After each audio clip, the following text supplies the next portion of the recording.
Πώς να είμαι καλά, αναρωτιέται νέος Καλυθιώτης που νόσησε από τον ιό. Γιατροί του επισημάνουν πως φταίνε τα ελαττώματα του ιού.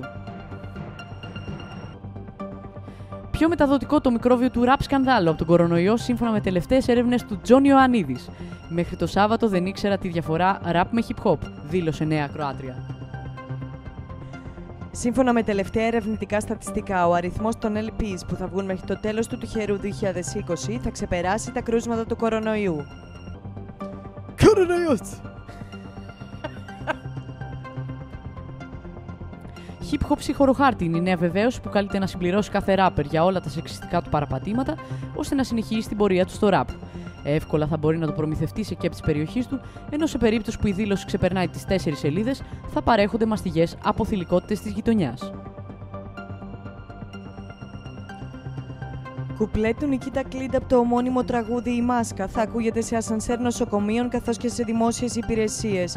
Νέος ακροατής Low Bapper που χρησιμοποίησε ασανσέρ του Ευαγγελισμού δηλώνει «Το δάκρυ κύλησε ποτάμι».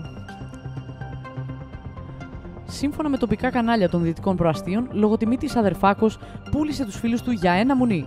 Συγκλονισμένοι φίλοι του σβήνουν με Photoshop τη μορφή του από τις φωτογραφίες που βγάλανε στην πρόσφατη συναυλία στην Τεχνόπολη. Rap Tinder είναι η νέα εφαρμογή που κατεβάζουν κατά χιλιάδες υποκτισμένοι νέοι στη χώρα. Ο χρήστης, κάνοντας swipes και match με άλλους rappers στη γειτονιά, βρίσκει το feed που του ταιριάζει στο νέο του κομμάτι. Αυτό που με τράβηξε ήταν το 2310 στο προφίλ του, δήλωσε Θεσσαλονικιός rapper που χρησιμοποίησε πρόσφατα την εφαρμογή.